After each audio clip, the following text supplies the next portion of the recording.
2024년 8월 3일입니다. 오늘도 무지하게 덥죠.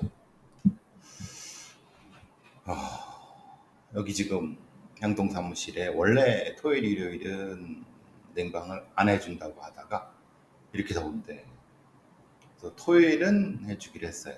그것도 5시까지. 참 일요일은 어려울 것 같고 어쨌든 여러분 앞으로도 한 열흘은 더 이 극한 더위 잘 버티시기 바랍니다. 저도 어제 모친 전화 끊는데 거기 이천도 덥다 그래요. 차라리 여기보다는 이게 냉방이 안 되는 여기보다는 오히려 일산이 또 일산 집이 문 다 열어놓고 바람이 좀 부니까 거기 더 나은 것 같기도 하고 참 이쪽으로 옮기니까 저쪽이 설마. 저도 이제 한화 야구를 좋아합니다. 프로야구를. 한화. 어제도 이제 늦게 잠깐 한화 야구 중계를 잠깐 봤는데, 글쎄요. 요즘 이 프로야구가 치열하게 순위 경쟁을 하는 것 같은데, 저도 이게 이런 일이 있을 수 있나라는 생각이 들어서 깜짝 놀랐습니다. 그러니까 이제 한화의 그 포수가 최재훈이란 포수입니다. 못 잘 하는데 그 중계 중에 프로야구 중계 중에 KBS N입니다. N 스포츠입니다. 이게 공중파의 스포츠 채널입니다. 거기에 그 캐스터 아나운서죠. 아나운서가 사실 전 이게 이런 말이 이게 전달하는 것도 이런 거죠. 어떤 하나 팬이 그러니까 그 여자분인데 그 최재훈이 그 멋있고 잘생긴 모르 하여튼 그러니까 여자라면 최재훈 이렇게 여자라면 최재훈이지 막 그런 문구죠. 요즘 그런 문구들 많이 있습니다. 조금 어린 프로야구 있으면 누나한테 저기 누나한테 저기 장가와 막 이런 것도 있고 오늘 그 지면은 우리 사귀는 거다 이런 것도 있고 그야 팬들이 그럴 수는 있죠. 이게 특별히 문제가 되는 것도 아니고. 그런데 이 캐스터가 여자라면 최재훈이라는 문구를 보고 이런 정신 나간 새끼를 봤나. 나는 여자라면을 먹고 싶다. 가장 맛있는 라면 아니냐. 여러분 이게 공중파 아나운서 아니 공중파 아니라 하더라도 유튜브 같은 데서도 이런 말을 하나요? 이게 제정신 새끼도 아니게 이 정신 나간 새끼.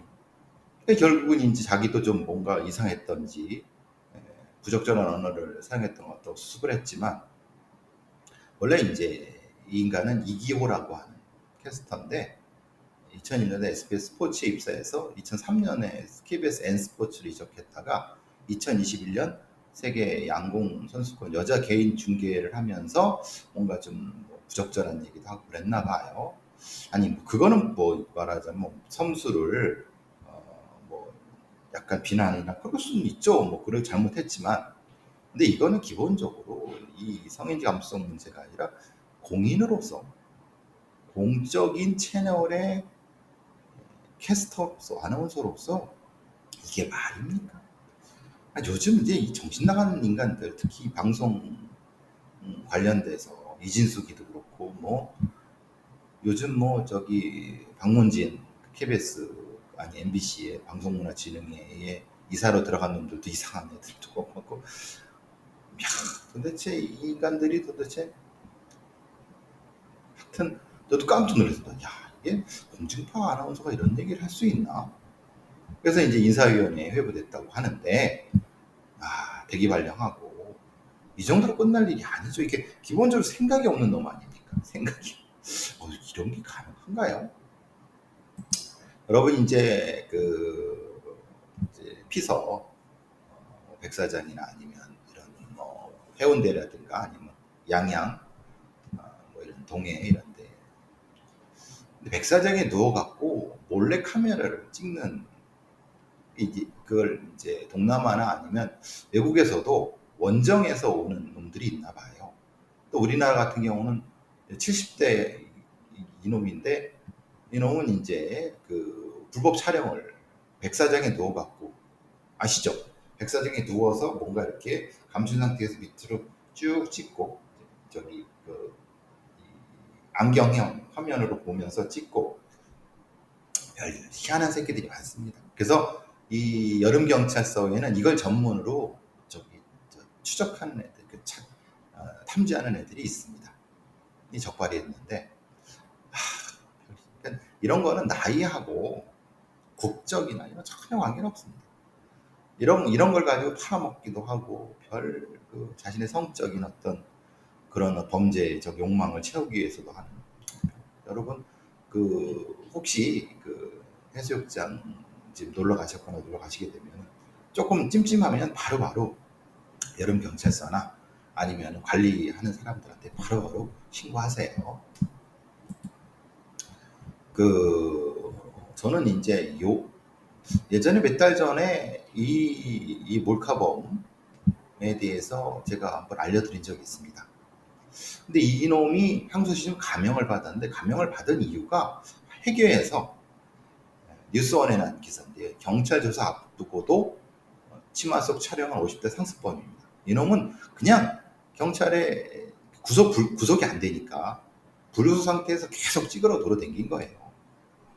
1심에 징역 2년이고 2심에 징역 1년 6개월인데, 이 판사라는 놈도 이상한 놈이에요, 진짜. 어쨌든 감형이 된 이유, 왜 그러냐 했더니, 사실 이놈은 지난해 8월 24일 날 밤에 강원도 원주의 편의점에서 40대 여성의 치마 밑으로 휴대전화 몰카를 촬영한 놈에서 그래서 기소됐는데, 사실 그거보다 한 20일 전에 제주도에서 여성의 엉덩이 부분을 촬영하다가, 사실은 그때도 이제 발각돼서 조사 예정 중이었죠. 그날 오후에도 또 원피스 입은 여성을 또 촬영해다 미수에 그쳤고, 그러니까 실제로 8월 2일 날 지속적으로 범행을 저지른 거예요. 그리고 역시 9월 달에도 역시 그걸 저지르고, 또 역시 이 조사하는 과정에서도 9월 25일 날,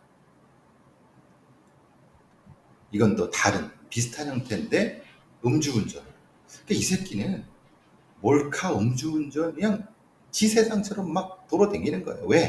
왠지 아시죠? 이런 건 구속시키지 않아요.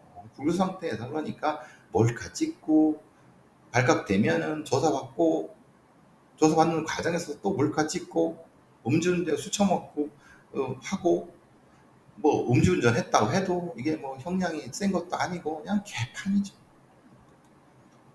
그리고 이놈은 그 이전 2018년도에도 역시 21차례나 역시 이런 몰카를 찍으면서 돌아다닌 거예요. 치마 속 다리. 그래서 벌금형 1,500원 받았어요. 그러니까 그때도 집행유예 2년, 징역 10월에, 2021년에도 벌금 1,500만 원. 그러니까 실제로 2018년도에 21회에 찍고 징역 10월에 집행유예 2년을 받으니까 이놈이 간땡이가 버겁고 또 똑같이 써서 했는데, 집행유예 기간이 중에 하면 안 될 것 같으니까 집행유예 기간이 종료된 바로 다음에 또 촬영해갖고 벌금 1,500원 받았어요. 그러니까 이놈은 알고 있는 거죠. 집행유예 기간에 만약에 그런 짓을 하면은 이 형이 가중된다는 것을. 그런데 2심에 두 번째 2021년도 9월에 이 불법 촬영한 것을 수사하고 재판한 어떤 판사 새끼인지 모르지만, 그 새끼는 벌금 1,500만 원을 선고한 거예요. 그러니까 이 판사놈은 앞에 전력 이런 건 상관하지 않은 거죠.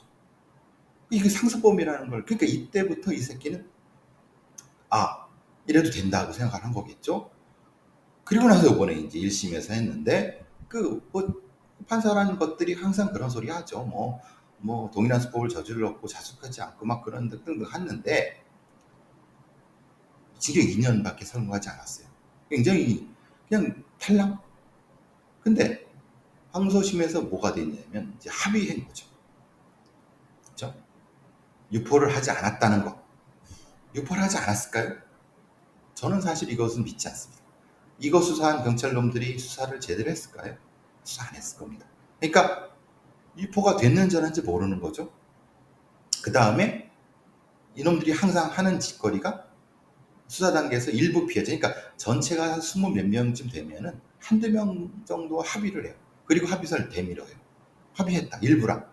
그러니까 이제 실제로 그 형량이 감형이 됐죠. 그 다음에 이게 해결해야 되는 게 있거든. 파킨슨 병이에요. 이놈이 파킨슨 병을 앓고 있다는 거예요. 여러분, 파킨슨 병 아는 놈이 2018년부터 지금까지 지속적으로 몰카 범죄를 하고 돌아다닌 거예요. 근데 그거를 감형 요소로서 봐줘야 됩니까? 아니, 지가 이렇게 나쁜 짓 하고 다니다가 천벌받아서 파킨슨 병을 앓았겠지. 근데 저는 더 웃기는 건 뭐냐면, 사실 이 파킨슨 병을 앓았다고 하는 것은 저는 확실히 이 의사놈하고 짜고 이 진단서를 냈을 가능성에 대해서도 수사진에서 엄밀히 봤어야 되거든요. 제가 들은 얘기는 요런 그 몰카범들이라든가 성범죄자놈들이나 이런 그 범죄자 놈들이 요런 파킨슨 병을 흉내를 내갖고, 그리고 그거 비슷한 형태의 그 MRI 사진을 조작해서, 그러니까 다른 놈을 끼워넣는 거죠. 해갖고 진단을 받아서 이 감형을 받는다, 진단을 받는다, 이런 얘기를 들은 적이 있어요. 이놈이 그렇다는 얘기는 아닌데 너무 우연히 겹치니까 그것도 웃기잖아요. 여태까지 2018년부터 지금까지 이 몰카 수십 명, 거의 수백 명을 찍고 돌아다니면서 범죄를 저지르고 음주운하고 막 음주운하고 갖은 나쁜 짓을 다 하고 돌아다녔는데 이제 파킨슨 병이 알았으니까 감형을 해달라? 여러분 이해가 되십니까? 그러니까 야, 도대체 이 정신 나간 그 판사놈도 문제고, 그리고 이따위로 수사한 그 수사관 놈도 문제고, 야, 그러니까 대한민국이 몰카 천국의 성범의 천국이죠. 이 쓰레기 같은 이 이 범죄자들이 쓰레기 같은 놈이지만은 그 욕이 여기서 나오는데, 좀 대한민국 이따위라는 거 하는 걸 이제 적나라하게 보여주는 거죠. 대한민국 외 박슬병 가면, 야, 이게 하도 어처구니 없어서 말이 안 나. 그 봉화 살충제 사건, 제가 누누이 말씀드렸지 않습니까? 이놈들이 이게 지금 수사하는 애들이 봉화경찰서인 줄 알았는데 경북경찰청 수사전담팀이네요. 증거는 없고 수사하기는 귀찮고 힘들고, 그러니까 이제 뭘 흘렸느냐, 그 5번째 돌아가신 그 할머니가 자녀에게 입원하기 전에 목돈을 전달했다라고 하는 거예요. 자, 이건 가정입니다. 그분이 범인이야. 85세 된 지금 돌아가신 분이 자기가 그 농약을 타서 그 다른 4명한테 공격을 했어. 그리고 나서 이 양심의 가책을 느껴서 자기도 음독을 해서 죽을 생각이야. 그러면은 만약에 그런다고 하면은 입원하기 전에 자녀한테 목돈을 왜 전달을 하죠? 자, 어차피 생각해보시면 어차피 그분이 돌아가시면 그분 재산은 자녀한테 상속이 되는 거 아닌가요? 그러니까 예를 들면 이런 거죠. 만약에 예를 들면 이분이 돌아가시고 범행이 밝혀져서 이분의 재산으로 그 피해자한테 이렇게 뭐 변상 손해배상을 해주고 그것 때문에 자녀한테 자기 돈을 돌려줬다, 그러니까 잘 나눠줬다라고 하는데 그게 처음에 생각했을 땐 개연성이 있나? 그러니까 처음에 이런 생각이 들었죠. 아, 자기가 이런 범죄를 저질렀으니까 어, 내가 이 범죄를 저지르고 나서 나한테 손해배상이 들어오니까 그러니까 자녀한테 이 내가 가진 돈을 저쪽으로 전달을 해야지. 그런데 생각해 보시면 만약에 그렇게 알고 전달을 하게 되면은 아무 의미가 없어요. 왜냐면 어차피 이 손해배상은 그 돈을 받은 자녀한테 청구를 할 테니까. 그 상속을 한 사람한테 청구를 할 테니까. 근데 그것까지도 그 할머니가 생각을 했을까요? 저는 되게 이상한 거예요. 처음에는 분명히 이놈들이 이 경북경찰청의 수사전담팀 애들이 이거 다섯 번째 할머니 이것저것 뭐 의심이 가니까 뭐 쭉 찾다 보니 보면은 그 계좌 내역이 있잖아요. 계좌 내역이 이동된 게 있잖아요. 뭐 출금한 돈을. 아, 거봐. 얘네들 이렇게 된 거 아니야? 근데 반대로 생각해 보시죠. 이 할머니가 어떤 이유 때문에 농약을 먹게 됐어. 증상이 이상해. 근데 보니까 앞에 할머니들처럼 막 정신도 사경을 헤매고 그러는 할머니들이 있어. 그럼 이 할머니가 어? 나도 죽을 수 있다. 그러면 빨리 그 자녀들한테 내가 죽기 전에 뭐 이렇게 이럴 수도 있지 않나요? 그러니까 지금 이 다섯 번째 돌아가신 할머니가 자녀들한테 돈을 건넨 정황이 이것과 범죄와 연관이 되어 있느냐? 아무런 설명도 안 해요. 그냥 전달한 정황이 포착돼 경위를 살피고 있다까지만 해요. 그러니까 제가 계속 얘기하는 게 상주 농약사이다 사건도 그렇지만 여러 비슷한 사건에서 경찰 애들이 증거를 찾기 힘들고 뭔가 맥이 안 잡히니까 계속 흘려. 이런 것들. 피의 사실을 상황. 흘려갖고 그럼 그 얘기는 뭐예요? 결과적으로 돌아가신 분이 결과적으로 또 흘리는 내용은 그거죠. 고스톱을 쳤다. 그런데 실제로 갈등이 좀 있었다. 이렇게 하고 돈을 건넸다. 근데 돌아가셨다. 라고 하니까 그럼 결국은 뭡니까? 갈등이 있어갖고 농약으로 해갖고 자기도 자살을 하고 한 거 아니냐라는 식으로 쓱 결론을 내리려고 하는 것이 아니냐. 너무 얕은 수. 그래서 제가 잔꾀라는 소리를 한 건데 그럴 시간에 다른 수사를 열심히 해라. 글쎄요. 모르겠어요. 지금 실제로 그렇게 될지 어떨지 모르겠지만은 너무 좀 수사가 탐탁치가 않아요. 얘들 수사하는 방식이. 20일이 지났는데도 그냥 잘 되고 있다. 용의수사한테 접혀간다라고만 하고 있지 실제로 얼마나 되고 있는지 모르겠어요. 어쨌든 좀 우려 아닌 우려를 한번 전달을 하면서 여러분 이런 그 사채업자놈들이 있습니다. 강실장이라고 해서 연 5,000%의 살인적인 이자를 받아내는 이게 진짜 악랄한 사채범들이죠. 근데 이놈들이 항소심에서 실형이 됐는데 감형이 됐어요. 총책 놈이 강실장이라는 놈이. 사실 이게 범죄단체 조직이잖아요. 그러니까 이제 이놈들은 뭐냐면 연 5,000%에 달하는 이자와 협박을 일삼았어요.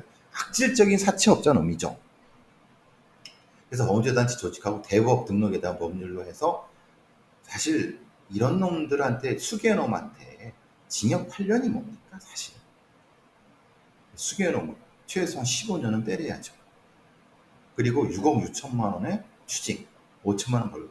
아무것도 아닙니다. 해봤자 얘는 난뭐 바트 7, 8억 정도 저기 그 돈 내라는 거잖아요. 근데 이놈들이 헤쳐먹은 게 얼마나 될까요? 조직 2인자 놈은 징역 4년에 4억 3천 추징. 수거책 놈은 징역 2년. 이놈들은 서울, 충북, 청주 모텔 오피스를 옮겨 다니면서 이 살인적인 대부업을 사채업을 한 거예요. 안 갚으면은 신상 정보를 이용해서 막 수수의 전단지까지 만들고 무려 131명의 달의 피해자들이 자녀를 출산한 부모들한테는 아기 사진을 전송해서 협박을 하기도 하고 그리고 그냥 엄청나게 그래서 이제 어떤 20대 피해자는 극단적 선택을 시도하기도 했고 여성 채무자들은 성폭력 협박까지 일삼았는데 정작 이 수계라고 하는 강 실장 놈이 범죄단체가 아니다 라고 사실은 범죄단체 조직이 받아들여진 건지 어떤 건지 지금 모르겠어요. 애매해요. 근데 2심 재판부가 이 감형을 한 이유가 얘들한테 민사소송을 29명한테 제기를 했는데 합의를 하고 10억 이상을 준 거예요. 또 16명한테 또 2억, 그러니까 한 13억 정도를 합의한 거죠. 그리고 나머지 74명한테 2억 8천을 공탁했어요. 그러니까 생각해보면 이놈들이 최소한 100억 이상을 헤쳐먹은 놈들인데 문제는 피해자들 29명, 16명한테 각각에 대해서 피해액의 일정 부분만 주고 합의 안 한 피해자들한테 공탁. 그러니까 감형. 그럼 이놈들이 그 어딘가에 숨겨둔 수십억은 누구 거죠? 네? 그러면 이 조직 수개가 8년 다 살겠습니까? 8년 뒤에 나와서 그 수십억 가지고 똥똥거리고 살지 못하든 그래도. 그러니까 실제로 가장 이 안타까운 게 뭐냐면 이런 사채업의 전체 범죄 수익을 환수를 해갖고 그거를 피해자한테 돌려줘야 되는데 그걸 할 수 있는 조직도 없고, 그러니까 그 어떤 부서도 없고, 그러니까 기껏해야 뭐 이 추징금이라고 해갖고 아까 말씀드린 뭐 4억, 6억 이렇게. 이러니 대한민국이 사채 범죄자들의 천국이고 사채 피해자들은 벌벌 떨면서 오히려 그 사채범들한테 수동적으로 합의하고 일부 합의하고 이놈들은 또 수개놈이야 8년 살았지만 사실은 저놈이 수개일까요? 총책 강 실장이 수개일까요? 저는 아니라고. 보통 이런 사채범들은 이 바지 사장을 앞에 내세우고 실제 사장은 뒤에 있고 그러니까 바지 사장이 한 8년 살도록 하고 나머지 2인자, 3인자라고 하는 놈들이 사실은 실질적인 수기일 수 있죠. 이놈들은 기껏해 2년, 3년밖에 안 살아요. 꼬고 살고 나와서 지들 수십억 다시 해서 그걸 시드머니로 해서 또 딴지. 도대체 이걸 수사한 경찰놈들이라든가 아니면 검찰이나 재판부가 이런 형태의 사채범죄자들이 어떻게 조직을 운영하고 피해자의 피를 빨고 있는지를 알기는 알고 있다 이 수사와 재판을 한 거지. 저는 참 안타깝습니다. 사실 대한민국이 그냥 성범죄 천국에다가 사기범죄자들 천국이 되는 이유가 다 이유가 있는 겁니다.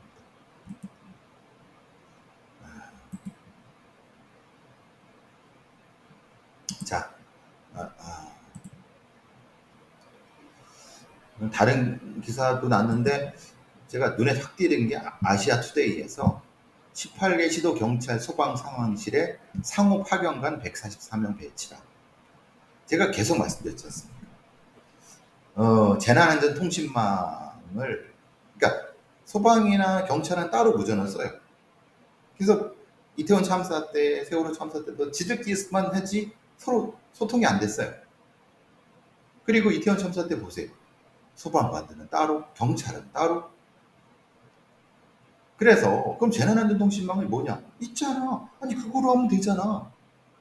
근데 그거로 누가 1조 5천억을 헤쳐먹었는지 모르겠지만 그건 또 따로 하고 행정안전부가 국가안전 시스템 개편 종합대책의 일환으로 그러니까 소방공무원 정원, 경찰청 직제 개정을 서로 해갖고 서로 112나 119의 그 상황실에 소방에는 경찰을, 경찰에는 소방을 본청 상황실에 4명씩 파견을 배치한 거예요. 서로.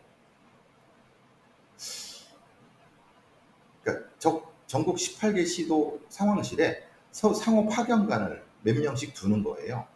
그러니까 경찰은 경감 72명, 그리고 소방은 소방경 72명. 이들 밑에 이제 4명씩, 이들이 이제 말하자면 4명씩 사교대로, 이게, 아니, 차라리 그러면, 통신망을 합치는 게 낫지 않나요? 근데 그거는 너무 비싸. 그리고 받아들여지지 않을 거고. 얘네들 생각은, 그래, 그런 거 안 해. 그냥 경찰은 경찰대로 하고 소방은 소방대로 할 거야. 대신 파견관을 해갖고 거기서 연결되는 걸 바로 이쪽 경찰 쪽에 올려주고 이렇게 하겠다는 거예요. 잘 될까요? 시간이 어떨까요? 오히려, 그러니까 얘네들 생각은 그거예요. 소방과 경찰은 서로가 서로의 우위 이런 거 없어요. 그냥 따로 있는 거고 누구의 명령도 듣기 싫은 거예요. 이쪽이나 저쪽이나. 그래서 지들끼리 그 국리를 짠 게 파견관이라는 걸 해갖고, 야 니네 그 해는 거 우리 거기서 연결해줘. 우리가 이쪽으로 해줄게. 그러면 어떻게 되죠? 경찰 상황실에서 뭐가 터졌을 때, 소방 상황에서 터졌을 때 뭐가 이게 이쪽 연결해갖고 이쪽으로 시간이 더 걸리지 않을까요? 그리고 이게 옥상옥이 되거나 아니면 이게 위인 설관이 되기도 하고, 얘네들은 왜 이따위 짓을 할지 전 잘 모르겠어요. 그렇게 협업이 어렵나? 그렇게 협업이란 걸 하기 싫나?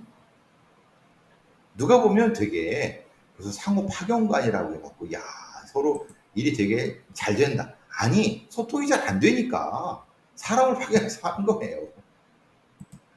아휴 참 이 내용의 그 안쪽을 알면은 되게 한심하지만 그래도 이 머리 나쁜 인간들이 그나마 하겠다고 하니까 그래 인정해봐라. 그런데 조만간에 상당히 큰 이 참사가 벌어지면 그때 어떻게 되나 한번 보자. 네? 한번 제발 잘 됐으면 좋겠습니다. 제 우려가 그냥 저만의 우려였으면 좋겠다는 생각이 듭니다.